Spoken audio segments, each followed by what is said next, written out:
Olá, boa noite, sejam todos bem-vindos ao canal OT Play, canal de streaming do Grupo O Timoneiro de Comunicação, e ao nosso perfil no Instagram, @Jornal Timoneiro Canoas. Aqui você fica informado sobre tudo que acontece em Canoas e na região metropolitana e também sobre as eleições 2024 na nossa cidade. Estamos hoje dando continuidade à nossa série de entrevistas, conversas com os candidatos a vice-prefeito de Canoas. Ontem conversamos, essa ordem foi sorteada com a presença de representantes das candidaturas. Ontem, dia 9, entrevistamos Rodrigo Busato, do União Brasil. Hoje entrevistaremos Altair Stelo, do PRD. Amanhã, Aline Artioli, do Novo. Depois, professora Daniele, do PSOL. Sexta-feira, Maria Eunice, do PT. E no sábado, Gilson Oliveira, do Democracia Cristã. Em 2 de outubro, na semana final de campanha, o último grande debate eleitoral será realizado pelo Grupo Timoneiro junto com o Unila Salle. E será feito lá no campus, no meio do campus, mas também com transmissão ao vivo, tanto aqui pelo Instagram como no nosso canal do YouTube. E já fizemos entrevista com todos os candidatos a prefeito e você encontra todas elas e essa aqui também no nosso canal no YouTube, OT Play TV. Aproveita que está passando aqui, ou pelo nosso canal, ou pelo nosso Instagram, te inscreve, curte, para que você receba todos os conteúdos importantes da tua cidade. Cada entrevista nessa série que estamos fazendo, o bate-papo terá a duração de cerca de 25 minutos e o tempo começa a contar a partir de agora. Recebemos hoje, então, Altair Stelo, 64 anos, engenheiro civil, e integrou o quadro funcional da Prefeitura de Canoas ao longo de 3 décadas, atualmente aposentado. Já foi secretário de Obras, de Transporte, Serviços Públicos, entre tantas outras secretarias. Muito obrigado pela presença. Boa noite, candidato. Boa noite, Vanderlei. Obrigado pelo convite e agradeço imensamente aqui de poder propiciar com os nossos ouvintes um debate não, mas uma explanação do nosso governo. Perfeito. Primeira coisa que eu queria te perguntar, tu já foste secretário, participou de muitos governos, né, de longa data. Eu queria te perguntar se é a primeira vez que tu está concorrendo a um cargo eletivo, né, e aproveitasse já essa resposta para inicialmente te apresentar pro grande público, né, que é o grande objetivo dessas entrevistas é apresentar as candidaturas primeiro aqueles que ainda não tiveram cargo eletivo. Eu concorri em 2000 a vereador. Tá. Fiquei como suplente e aí depois eu continuei a carreira na própria prefeitura, né? Meu nome é Altair Stelo, tu já me apresentou, eu sou casado com a Elisângela, pai do Alex, da Stephanie e do Gianluca. Fui funcionário público por 32 anos quase e estou à disposição aí para o que nós precisarmos esclarecer junto ao Vanderlei. Perfeitamente. Eu estava começando todas as nossas entrevistas, eu peço para os candidatos contar um pouquinho de como foi a sua vivência e a sua atuação durante a enchente de maio de 24, porque é algo que é o assunto principal na cidade e vai ser por um longo tempo, e também porque os eleitores se interessam muito sobre isso. Então, gostaria que o candidato começasse falando sobre isso. Como é que foi a vivência e a atuação durante a enchente? Como tu bem falou, eu estava aposentado, né? Mas a gente continuou em função do ocorrido. Todo o lado leste foi afetado parcialmente porque tinha-se muito trabalho com o pessoal, né? Então, assim, o que a gente fez? Inclusive, acho que, na verdade, todas as famílias foram afetadas em função dessa catástrofe que houve aqui no nosso município. O pessoal, inclusive na minha casa, eu recolhi 4 moradores que estavam com problemas nos alagamentos. O que a gente fez um atendimento foi em auxílio dos canoenses, um ajudando aos outros. Perfeito. Quais as tuas propostas, o candidato, eu acho que eu não referi, então é importante referir, tu és candidato a vice-prefeito na chapa que tem no mesmo partido o candidato a prefeito Márcio Freitas. O candidato Márcio Freitas, quando esteve aqui, ele salientou muito na tua escolha também por ser um nome técnico nessa questão do enfrentamento das cheias. Então, acho importante a gente entender, para também entender as propostas da candidatura, o que tu pensa,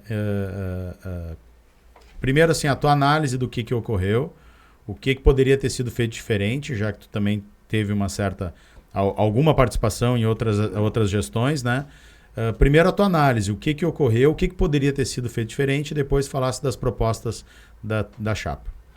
Bom, na verdade, assim, o que aconteceu, o nosso clima, não teria como fazer nenhum tipo de defesa.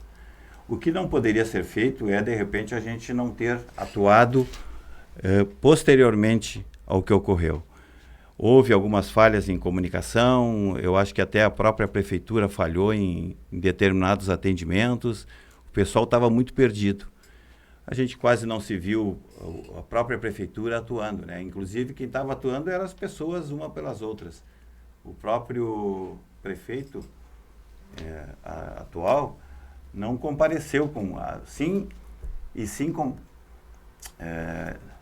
ele simplesmente se negou, na verdade, deu uma declaração que foi uma declaração... que coisa. Que foi infeliz, muito infeliz, e aí ocasionou tudo o que aconteceu, né? Nós tivemos problemas, assim, dos mais diversos, na verdade. A gente teve algumas falhas em relação aos diques, que acabaram rompendo, e aí ocorreu o que deu aí. Não tinha nem condições de a gente fazer alguma coisa depois que houve esse colapso no próprio dique.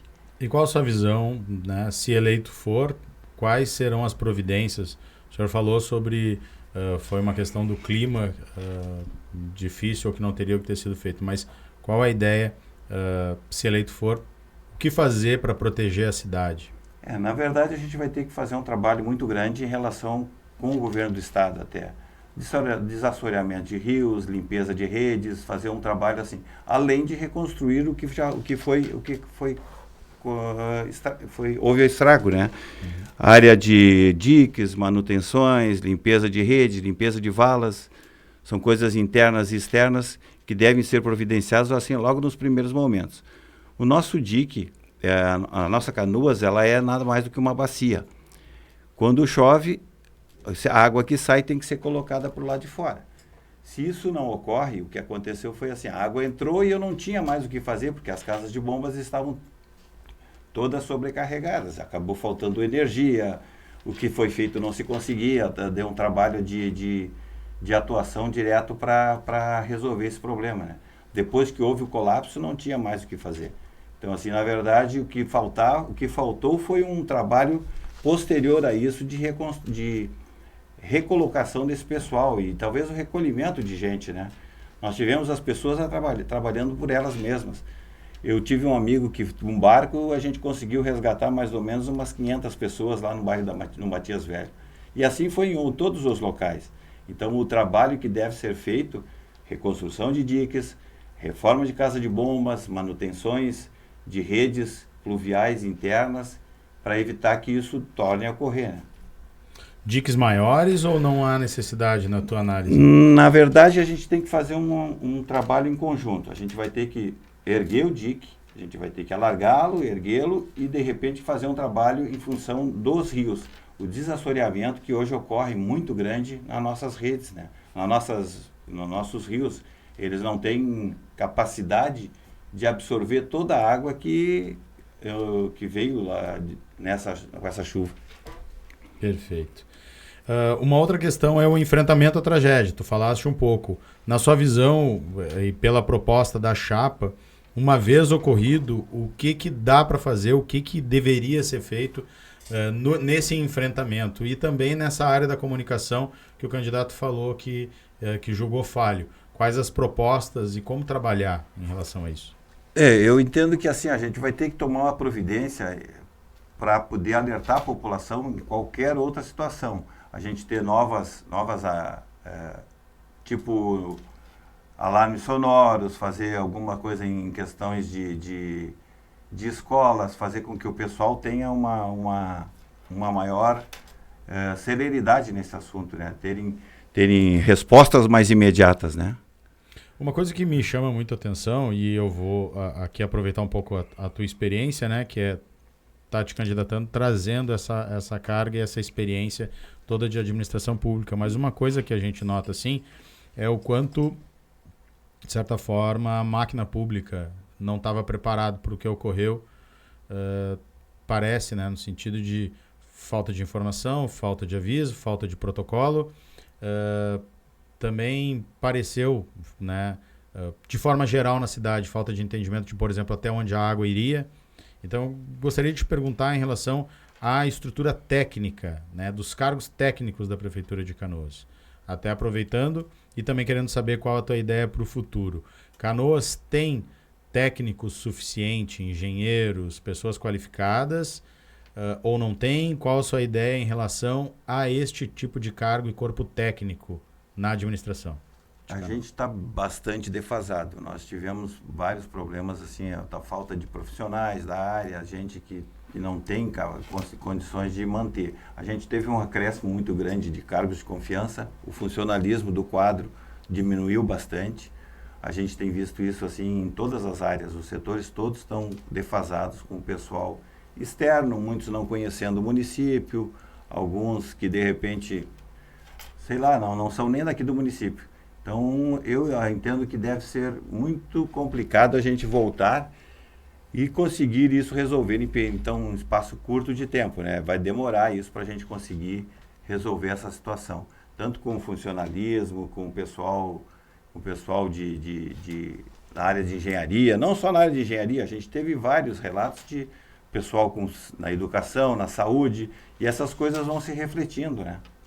Gostaria já então de fazer a pergunta que também tenho feito sobre o teu pensamento sobre a máquina pública, sobre número de CCs, defasagem de concursados, falaste um pouco, e também sobre terceirização, como por exemplo ocorre na saúde. Qual é a tua visão de mudar ou de manter como está? Eu vejo que a gente tem que melhorar muito a nossa qualificação do nosso pessoal, colocar pessoas certas nos lugares certos. De repente tu ter um engenheiro na Secretaria de Obras. Não é que isso seja uma obrigatoriedade, mas tu ter técnicos em todas as áreas, na área da comunicação, na área da educação, na saúde, né? Fazer com que essas pessoas sejam colocadas. E aí a gente vê, na verdade, eu não tenho hoje o número de funcionários que estão no quadro. Então eu estou aposentado desde 2020, então eu não acompanhei muito o que aconteceu. O que a gente sabe é que muito o que aconteceu com a máquina pública, com o funcionalismo em geral. A gente vê muito cargo de confiança e poucos funcionários atuando na área. Sobre desenvolvimento econômico e social, né? Tu falaste um pouquinho do lado leste, o lado oeste, mas o assunto acaba sendo o principal lado oeste porque a cidade está demorando bastante, vai demorar para recuperar.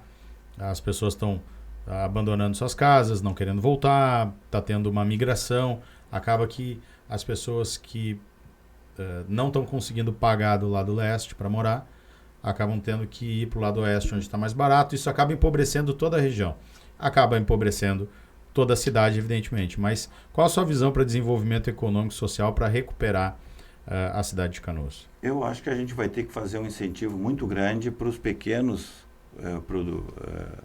comerciantes que tinham do lado oeste, em função de que eles perderam, bem dizer, tudo. O município não conseguiu dar um retorno para esse pessoal. Hoje a gente passa na Rio Branco, Matias Velho, Mato Grande, todas as áreas estão assim bastante debilitadas, né, com poucas casas voltando a atuar, o pessoal a morar. Então, assim, foi muito difícil. A gente está vendo que isso está demorando para acontecer, até para as pessoas poderem recomeçar suas vidas. As pessoas não estão conseguindo voltar para suas casas em função de não terem, ou de terem perdido o emprego, ou de, no próprio onde elas moravam, o pessoal saiu, o pessoal abandonou casas lá que a gente, olha, é difícil de entender o que aconteceu daquele lado da cidade. Tudo isso refletiu para o lado leste. Na verdade, o lado leste até em partes teve um favorecimento em função de comércio, de áreas de empresas que o lado leste, que o lado oeste tá destruído, né? E com incentivo de que tipo, assim? Incentivo direto? O que o senhor pensa? Quando fala em incentivo, né? Não, eu acho que assim, o pessoal teríamos que ter um trabalho de resgatar esse pequeno comerciante que tem do lado oeste da cidade. Teve empresas grandes que acabaram também fechando suas portas. A Tedesco foi uma que foi embora para Santa Catarina, fechou as portas. Então tem várias empresas que acabaram sumindo da cidade. Sobre habitação, né? A cidade ela foi constituída muito por pessoas que migraram para cá para ter um lugar para morar, né? Nós éramos, bem dizer, um dormitório de Porto Alegre, né? E ainda, de certa forma, isso ainda está acontecendo, né? Então, tem um déficit habitacional e tem muita gente morando em áreas de risco ou áreas de vulnerabilidade. Qual a sua visão para a questão da habitação? Olha, eu entendo que eu não conheço todas as áreas, que eu já te falei que, na verdade, eu estava afastado mas eu acredito que a gente deva fazer um trabalho de recuperação dessas casas e, inclusive, do lado oeste, né? Porque não é abandonar lá, não é o que aconteceu lá, não vai se repetir desde que a gente tome as providências que são precisas. Então, as casas que estão hoje abandonadas, apesar de a gente ter um trabalho de reconstrução dessas casas, vai continuar tendo necessidade de outras residências no lado leste da cidade, que acabou ficando valorizado, né? Perfeito. Aproveitando que a gente está falando um pouco sobre os lados oeste e leste, e também aproveitando o seu conhecimento, porque já passou por essas áreas, que é obras e mobilidade. Mobilidade o transportes é uma área que também está complicada na cidade, porque a gente está tendo aumento de frota, a gente está hoje com tarifa zero nos ônibus, mas até pouco tempo não. Então tem também uma mudança na forma como as pessoas estão consumindo o transporte público, utilizando o transporte público, enfim. E a cidade tem muitos desafios. Qual a sua visão em relação à mobilidade da cidade? O que precisa ser feito e o que será feito se eleito for? Eu acredito que a gente deva fazer uma transposição de empresas para trabalhar no município, até para ver uma concorrência. A gente hoje está com uma empresa só, fazendo todo o transporte, e esse trabalho de, entre aspas, de tarifa zero, não vai durar muito tempo. Alguém está pagando essa tarifa. E então alguém está pagando a tarifa para a empresa, né? Pode ser que a população não paga, mas ela também não recebe oficialmente o trabalho que deveria de ser feito para ela, né?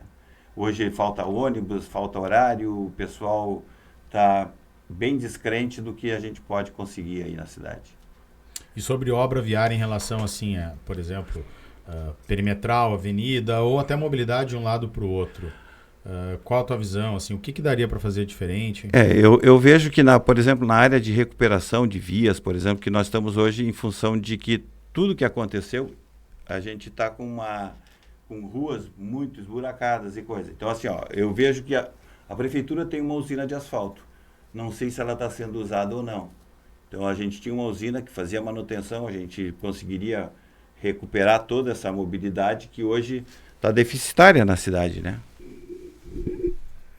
E sobre o transporte público, a questão do transporte público, tu acha que tem que fazer uma licitação, mudar o modelo? Eu acho que tinha que mudar o modelo, na verdade, porque assim, nós estamos com uma empresa toda a cidade. Uhum. Se nós tivéssemos uma concorrência, ela deve haver ela mesmo vai se nivelando por cima, daí, em vez de nivelar por baixo. Hoje tu tem um nivelamento, na verdade, por baixo, em função de que a empresa não tem concorrência, né? Se ela tiver uma outra empresa do lado leste e o lado oeste, duas empresas trabalhando, a tendência é que isso melhore em todos os sentidos. Frota, renovação de frota, manutenção de todo tipo de trabalho na área do transporte, né? Qual a sua visão para a questão da saúde, né? A gente está com um problema estrutural muito grande, mas há muito tempo a nossa saúde vai e vem, modelos de terceirização, a questão dos hospitais, questão da Fundação de Saúde, também temos a questão da intervenção da Prefeitura no GRAS, são muitos assuntos relacionados à saúde qual a sua visão para a área da saúde, no que você acha que o próximo mandato, sendo eleito, deveria atuar e de que forma? Eu acho que a gente vai ter que melhorar e recuperar, na verdade, o HPS, por exemplo, é uma das principais coisas que tem que ser feita, né? Até para te contar uma história, em 2004 a gente iniciou a construção do HPS com o Dr. Ronchetti e foi concluído em 2005. Eu era secretário de obras naquela época. Em 2021 eu sofri um acidente, fui picado por abelha, levei 87 picadas, fiquei 57 dias em coma. Quem me salvou foi o HPS. Então, assim, na verdade, além do HPS, por exemplo, a gente tem recuperação das UPAs, dos CRAS, todo o lado leste foi afetado. Ela está complicadíssimo lá. Hoje está sobrecarregando todo o outro lado, né? O nosso hospital o Gracinha está sobrecarregado, tu vai no HU, está com problema, está sobrecarregado também. Em todos os locais tu tem filas imensas, gente esperando para fazer atendimentos, tem dos mais diversos problemas aí. Eu acho que a gente vai ter que fazer um trabalho melhorando o pessoal, qualificando o pessoal, fazendo com que o pessoal seja qualificado para dar atendimento necessário para a nossa população. Tu lembraste que em 2004 e 2005 a construção do HPS, agora ele vai ter que ser reconstruído de certa forma. Pelo que tu lembras e pelo que tu imagina para o próximo mandato, o HPS ele deveria ser reconstruído da mesma forma ou ele precisa passar por algum tipo de ajuste até pela demanda? Não, o problema não é em questão do HPS. O que aconteceu é que nem tu falaste antes, ele foi além do previsto. Não tinha condições de a gente prever o que foi dado. O que tinha que ter sido feito é ter tomado providências antes, para evitar que acontecesse coisas como o que ocorreram. O HPS, na verdade, ele precisa ser reconstruído, porque ele atende a demanda toda do Estado, bem dizer. Tem gente de muitos municípios vindo aqui. Então, assim, eu vejo que a gente tem que reiniciar o HPS, que é uma coisa que estão prometendo para setembro agora, que é época de eleição, não sei se está acontecendo isso, mas já vi promessas que em setembro reabriria. Quando, na realidade, a parte do primeiro andar está totalmente destruída. Evidentemente equipamentos, profissionais, de toda... Evidentemente que o número 1, a prioridade tem que ser a proteção da cidade. Mas sabendo que a água uma vez entrou e que ela pode entrar de novo, quando vai construir esses equipamentos, tendo esse risco, já se deveria pensar em construir de repente a partir do segundo piso, alguma coisa assim? Não, ou isso não passa passa pela recuperação, por exemplo, dos diques, casa de bomba. Isso é a primeira coisa que teria que ser feita, né? Até hoje a gente não teve dois rompimentos, entre aspas, nos diques, que entrou em colapso. E daí essa água não... Depois que ela entra, eu tenho que ter um equipamento, que são as casas de bomba, para retirar essa água. Por isso que quando aconteceu esse problema, a água que entrou não conseguia sair. Se eu não tiver as casas de bomba, eu não vou conseguir tirar essa água daqui de dentro. Então, assim, como a água entrou, colapsou toda a estrutura. Motores, nós temos motores que tiram 2.500 litros de água por segundo. Então, nós temos nessas casas de bombas, quando ocorreu esse colapso, isso que ocasionou toda a destruição da infraestrutura, né?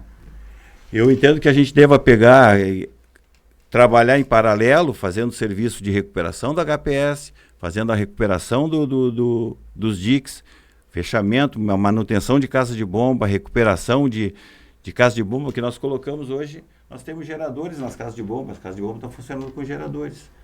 E tu viu, né? Eu pago pequenas fortunas por isso.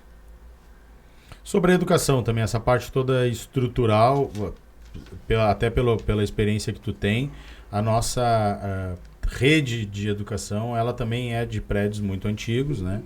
Temos problemas até de prédios novos que, na verdade, o tipo de construção foi feito de um jeito até mais precário para o nosso tipo de clima. Então, por exemplo, não vamos conseguir reaproveitar, como a Ledevino Pizzinini, que era um modelo diferente, tipo compensado e acabou gesso acartonado e acabou se perdendo. Mas ainda tem um déficit muito grande educacional. A cidade continua crescendo, ainda falta estrutura. Qual o seu pensamento para a parte da educação? Olha, eu acho que a gente vai ter que trabalhar muito grande, um trabalho muito grande, porque a educação, na verdade, é o início de toda a nossa... Eu não sou muito acostumado com isso, eu já te falei que eu não sou acostumado com o microfone. Então, assim, na verdade, eu sou engenheiro civil e trabalho da minha área. Estou aprendendo bastante com o pessoal, estou tentando, assim, me manter nessas áreas que não são muito do meu conhecimento. A educação, na verdade, eu vejo que as escolas que foram afetadas, muitas estão hoje sendo recuperadas, né? Então a gente eu acredito que a gente deva, assim, sei lá, fazer uma ampliação da educação, fazer educação de tempo integral, tentar fazer com que a gente vai conseguir melhorar a situação desde que a gente consiga fazer com que as pessoas voltem aos seus trabalhos. A educação tem que ser melhorada em todos os sentidos, porque o aluno, quando vai para a escola, muitas vezes a única alimentação que ele tem é a da escola. Nós temos a parte oeste mesmo que foi afetada, toda ela, o pessoal trabalha de manhã, de tarde, e as crianças estão sendo meio que abandonadas, assim, eu não sei se abandonadas seria a palavra, mas que elas estão... Deixa eu roubar uma água. Eu te sirvo aqui. Eu entendo que a gente deva pecar por excesso. Fazer um trabalho mais efetivo de ensinamento nessas escolas, com que as pessoas saibam o que está acontecendo dentro da sua cidade. Perfeito. Chegamos ao fim do nosso tempo. Eu quero aproveitar esses 30 segundos, 1 minuto, o tempo que o senhor precisar. Pode se dirigir ao eleitor direto nessa câmera aqui e dar o teu recado final. Bom, assim, ó, eu entendo que nós somos uma chapa pura. Nós só somos PRD. Eu e o Márcio, a gente tem um propósito de fazer um trabalho com o povo, fazer uma manutenção nessa bendita dessa cidade. Ela já foi muito grande. Hoje está sendo trabalhado mais em página policial do que no desenvolvimento. Então eu entendo que a gente deva fazer uma recuperação nesse sentido todo. Canoas tem que sair das páginas policiais para voltar a ser a cidade do desenvolvimento. Tá certo. Obrigado, candidato, pela presença, pela entrevista. Essa foi, então, a segunda entrevista com os candidatos a vice-prefeito para a cidade de Canoas. Te inscreve, nos segue e acompanha. Amanhã às 19 horas estaremos de volta conversando com os candidatos a vice que você precisa também conhecer. Muito obrigado pela audiência. Até a próxima. Tchau.